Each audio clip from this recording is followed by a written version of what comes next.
Class 11th physics continue करते हैं। पिछले लेक्चर में हमने फिजिकल क्वांटिटीज़ की डायमेंशन निकाले थे। अब यहाँ पे हम उस डायमेंशन का यूज करेंगे। तो यहाँ पे सबसे पहले हम देखते हैं principle of homogeneity. Principle of homogeneity क्या है? Only those physical quantities can be added और subtracted which have same dimension. यानी ऐसी फिजिकल क्वांटिटी जिनकी डायमेंशन सेम होगी उन्हीं को आप ऐड कर सकते हैं और सब्ट्रैक्ट कर सकते हैं। यहाँ पे हम डिवाइड की बात नहीं कर रहे हैं, सिर्फ एडिशन और सब्ट्रैक्शन की बात कर रहे हैं। यानी ऐसी फिजिकल क्वांटिटी जिनकी डायमेंशन सेम होंगी उन्हीं को आप ऐड करेंगे, उन्हीं को आप सब्ट्रैक्ट करेंगे। तो प्रिंसिपल ऑफ होमोजेनिटी क्या कहता है कि ऐसी फिजिकल क्वांटिटी जिनकी डायमेंशन सेम होंगी उन्हीं को आप ऐड कर सकते हैं या सब्ट्रैक्ट कर सकते हैं। तो यहाँ पे हमने एक इक्वेशन लिखा है x minus Y is equal to Z. यानी यहाँ पर देखेंगे आप x एक फिजिकल क्वांटिटी है, y एक फिजिकल क्वांटिटी है, z एक फिजिकल क्वांटिटी है। हमने यहाँ पे एज्यूम किया है। तो x में से y को सब्ट्रैक्ट कर रहे हैं, इसका मतलब जो x की डायमेंशन होगी वही y की डायमेंशन होगी। और अगर z को आप इस तरफ लाएंगे तो माइनस जेड आएगा और इक्वल टू 0 आएगा। यानी जो x की डायमेंशन होगी वही y की डायमेंशन होगी, वही z की डायमेंशन होगी। यानी x की डायमेंशन y के डायमेंशन के बराबर और y की डायमेंशन z डायमेंशन के बराबर होगी। अगर हम एग्जाम्पल देखते हैं, हमारे यहाँ पर एक इक्वेशन है v बराबर a plus B T. v बराबर a प्लस बी टी, जहाँ पे v क्या है? वेलोसिटी है। a और v कोई कांस्टेंट है या फिजिकल क्वांटिटी है, t आपका टाइम है। तो यहाँ पे a और v क्या कौन सी क्वांटिटी है हमको नहीं पता है, हमें a और v की डायमेंशन निकालनी है। तो जो डायमेंशन v की होगी वही डायमेंशन a की भी होगी। आप यहाँ कर लीजिए v minus a minus B T बराबर 0। तो यहाँ पे जो v की डायमेंशन होगी वही a की डायमेंशन होगी। तो dimension of v is equal to dimension of a। v क्या है? वेलोसिटी। वेलोसिटी की डायमेंशन आपको पता है lt की पावर -1, क्योंकि वेलोसिटी इज इक्वल टू होता है डिस्प्लेसमेंट अपॉन टाइम। डिस्प्लेसमेंट का l हो गया, अपान में है टाइम तो t की पावर -1 हो गया। यानी वेलोसिटी की डायमेंशन क्या हो गई? lt की पावर -1। तो स्मॉल a जो आपका कांस्टेंट है इसकी भी डायमेंशन v की डायमेंशन के बराबर होगी, तो a की डायमेंशन भी lt की पावर -1 हो गई। दूसरी बात, जो v की डायमेंशन होगी वही b और t की डायमेंशन होगी। तो dimension of v is equal to dimension of B T. तो v की डायमेंशन क्या है? lt की power -1 is equal to b हमें पता नहीं, अननोन क्वांटिटी है, t हमें पता है टाइम है, टाइम की डायमेंशन t। तो lt की power -1 by T is equal to dimension of b। यही तो हुआ। तो b की डायमेंशन क्या मिल गया? lt की पावर -2। at की पावर यहाँ पे +1 है, ऊपर जाएगा -1 हो जाएगा। इसको आप इस तरीके से भी लिख सकते हैं v minus a minus B T is equal to 0। अब दूसरा हमारे पास रिलेशन है x बराबर small a plus C by M, जहाँ पे x आपका डिस्प्लेसमेंट है, m आपका मास है। Find the dimension of a and c। Small a और स्मॉल c की डायमेंशन निकालना है। तो इस क्वांटिटी को हमने इधर लाया, x minus a minus C by M is equal to 0। यानी जो x की डायमेंशन होगी वही स्मॉल a की डायमेंशन होगी और जो x की डायमेंशन होगी वही c बाई एम की डायमेंशन होगी।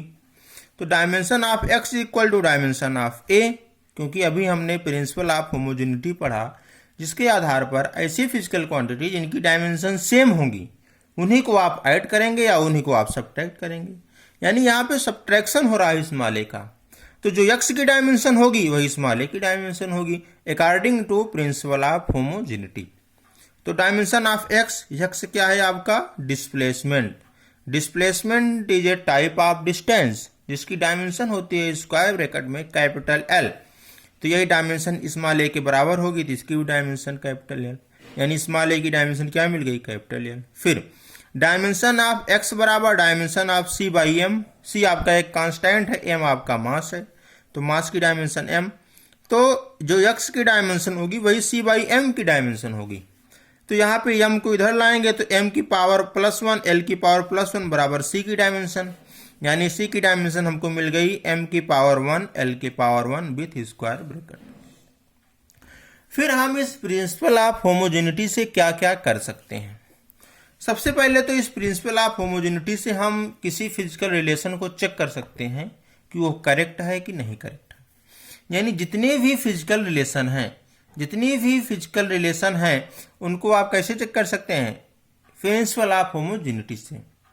इसके अकॉर्डिंग लेफ्ट हैंड साइड की डायमेंशन राइट हैंड साइड की डायमेंशन के बराबर है तो आपका फिजिक्स का फार्मूला सही है, यानी फिजिक्स का इक्वेशन सही है।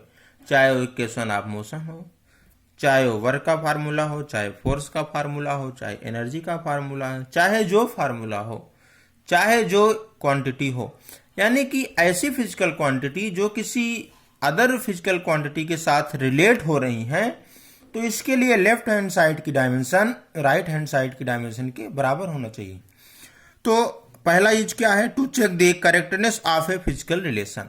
एक फिजिकल रिलेशन को हम देखते हैं कि करेक्ट है कि नहीं। दूसरा, to derive relation between various physical quantity, यानी एक सिस्टम से दूसरे सिस्टम में जब आप जाते हैं तो वहां भी आप डायमेंशन का यूज करते हैं। आपके पास तीन सिस्टम है, एक आपका एमकेएस सिस्टम है, दूसरा सीजीएस सिस्टम है, तीसरा एफपीएस सिस्टम है, लेकिन जनरली हम एमकेएस सिस्टम की ही बात करते हैं। तो हम सबसे पहले यहां पे देखेंगे correctness of a physical relation using dimensional formula. तो यहां पे पहला इसका यूज हम देखेंगे to check the correctness of a physical relation. सबसे पहले हमने इक्वेशन ऑफ मोशन यहां पे लिया है। तो पहला इक्वेशन ऑफ मोशन आपका क्या है, v is equal to U plus A T. यहाँ पे v क्या है, फाइनल वेलोसिटी, u क्या है, इनिशियल वेलोसिटी, स्मॉल a आपका एक्सेलरेशन है, स्मॉल t आपका टाइम। तो वेलोसिटी की डायमेंशन क्या होती है, एल टी की पावर -1। ए क्या है, इनिशियल वेलोसिटी, इसकी भी डायमेंशन एल टी की पावर -1 प्लस एक्सेलरेशन की डायमेंशन एल टी की पावर -2 इंटू टाइम है तो इसकी डायमेंशन स्क्वायर ब्रैकेट में capital T. Left hand side की डायमेंशन क्या आ गई आपकी, एल टी की पावर -1 बराबर राइट हैंड साइड की एल टी की पावर -1 प्लस यहाँ पे एल टी की पावर -2 है, यहाँ पे टी की पावर +1 है। तो मल्टीपल है, प्रोडक्ट है, प्रोडक्ट में पावर्स इसकी ऐड होती हैं, तो -2 + 1, तो एक माइनस कट जाएगा तो एल टी की पावर -1 बचेगा। तो एल टी की पावर -1 लेफ्ट हैंड साइड में बचा और राइट हैंड साइड में एल टी की पावर -1 प्लस एल टी की पावर -1। तो एल टी की पावर -1 प्लस एल टी की पावर -1 2 टाइम्स एल टी की पावर -1। 2 आपकी न्यूमेरिकल वैल्यू है। जितनी भी न्यूमेरिकल वैल्यू हैं वे डायमेंशन लेस क्वांटिटी हैं, इनकी कोई डायमेंशन नहीं होती है। तो एल टी की पावर -1 2 को हम एलिमिनेट कर देंगे, एल टी की पावर -1। तो लेफ्ट हैंड साइड में क्या मिला आपको, एल टी की पावर -1 और राइट हैंड साइड में क्या मिला आपको, एल टी की पावर -1। इसका मतलब है जो आपका रिलेशन लिखा गया है v बराबर u plus A T correct है। अगर यहाँ पे डायमेंशन बराबर ना आती तब आपका रिलेशन करेक्ट नहीं होता। यानी जितनी भी फिजिकल रिलेशंस हैं, जो फार्मूले हैं, उनको आप डायमेंशन के आधार पर चेक कर सकते हैं। डायमेंशन के आधार पर चेक करके बता सकते हैं कि कौन सा फिजिकल रिलेशन सही है और कौन सा फिजिकल रिलेशन सही नहीं है।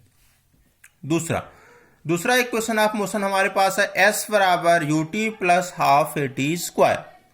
तो यस क्या है, डिस्टेंस कवर्ड बाई ऑब्जेक्ट। किसी ऑब्जेक्ट के द्वारा जो डिस्टेंस कवर की जाती है वही आपका यस है। तो यस बराबर क्या है, U T plus half A T square. Yes की डायमेंशन क्या हो गई, कैपिटल एल स्क्वायर ब्रैकेट में। यू क्या है, इनिशियल वेलोसिटी। इनिशियल वेलोसिटी की डायमेंशन एल टी की पावर -1। चाहे वेलोसिटी इनिशियल हो चाहे वेलोसिटी फाइनल हो, डायमेंशन सेम होती है, एल टी की पावर -1। टाइम है, इसका डायमेंशन स्क्वायर ब्रैकेट में capital T plus 1/2 numerical value है, हमने इसको एलिमिनेट कर दिया। एक्सेलरेशन की डायमेंशन होती है एल टी की पावर -2। ये टाइम है जिसकी डायमेंशन क्या होती है, टी। तो टी का पावर 2 है तो डायमेंशन में भी टी का पावर 2 आ गया। तो यहाँ पे मिल गया आपको लेफ्ट हैंड साइड में एल। यहाँ पे देखेंगे आप एल टी की पावर -1 इंटू टी की पावर +1 +1 टी की पावर 0। टी की पावर 0 का वैल्यू 1, तो यहाँ पे टी आपका एलिमिनेट हो गया, बच गया एल प्लस एल टी की पावर -2 टी की पावर +2। तो यहाँ पे +2 -2 t की पावर 0, t की पावर 0 की वैल्यू हो गई 1, डायमेंशन मिल गया L। तो लेफ्ट हैंड साइड में मिला आपको dimension L is equal to L plus L, 2 times of L, 2 को एलिमिनेट कर दीजिए, न्यूमेरिकल वैल्यू है L is equal to L, यानी लेफ्ट हैंड साइड की डायमेंशन राइट हैंड साइड की डायमेंशन के इक्वल है, इसलिए ये भी रिलेशन आपका करेक्ट है। अब हम तीसरे इक्वेशन ऑफ मोशन पर चलते हैं। v² is equal to u² plus 2as। v क्या है? वेलोसिटी। वेलोसिटी का स्क्वायर है, इसमें वेलोसिटी की डायमेंशन lt की पावर -1, स्क्वायर है तो l की पावर 2 t की power -2 is equal to u² यानी कि इनिशियल वेलोसिटी का स्क्वायर यानी l की पावर 2 t की पावर -2 प्लस न्यूमेरिकल वैल्यू 2 है, इसको हमने एलिमिनेट कर दिया। एक्सेलरेशन की डायमेंशन lt की power -2 into distance covered by object, A S है, डिस्टेंस कवर्ड बाई ऑब्जेक्ट, जिसकी डायमेंशन क्या होगा? स्क्वायर ब्रैकेट में कैपिटल L। तो यहाँ पे लेफ्ट हैंड साइड में क्या मिला आपको? L की पावर 2 t की पावर -2। राइट हैंड साइड में देखिए L की पावर 2 t की पावर -2 प्लस यहाँ पे एक L और है, यहाँ पे पावर +1, यहाँ पे पावर +1, L की पावर 2 t की पावर -2, तो L की पावर 2 t की power -2 is equal to 2 times of L की पावर 2 t की पावर -2। 2 आपका न्यूमेरिकल वैल्यू है, इसको आप एलिमिनेट कर दीजिए, तो L की पावर 2 t की power -2 is equal to L की पावर 2 t की power -2। Dimension of left hand side is equal to dimension of right hand side, इसलिए ये भी आपका रिलेशन करेक्ट है। अगर यहाँ पे डायमेंशन इक्वल ना आती तब ये रिलेशन आपका करेक्ट नहीं होता। अगला फार्मूला हमने चेक किया है, force is equal to mass into acceleration, F is equal to m into A. F क्या है? फोर्स, m क्या है? मास, स्मॉल a क्या है? Acceleration. Force is equal to mass into acceleration. Force की डायमेंशन हमको पता है mlt की पावर -2, तो फोर्स की डायमेंशन mlt की पावर -2 है, तो m है, m का डायमेंशन स्क्वायर ब्रैकेट में कैपिटल M प्लस एक्सेलरेशन जिसकी डायमेंशन lt की पावर -2। तो यहाँ पे लेफ्ट हैंड साइड में आपको मिला mlt की power -2 is equal to right hand side में मिला mlt की पावर -2, तो dimension of left hand side is equal to dimension of right hand side, इसलिए f is equal to m में भी आपका करेक्ट है। तो प्रिंसिपल ऑफ होमोजेनिटी के आधार पर आप किसी भी फिजिकल रिलेशन को चेक कर सकते हैं कि वो करेक्ट है कि नहीं। इसके लिए आपको क्या करना है? लेफ्ट हैंड साइड की डायमेंशन राइट हैंड साइड के डायमेंशन की अगर बराबर है तो आपका फिजिकल रिलेशन सही है, अदरवाइज वो सही नहीं है।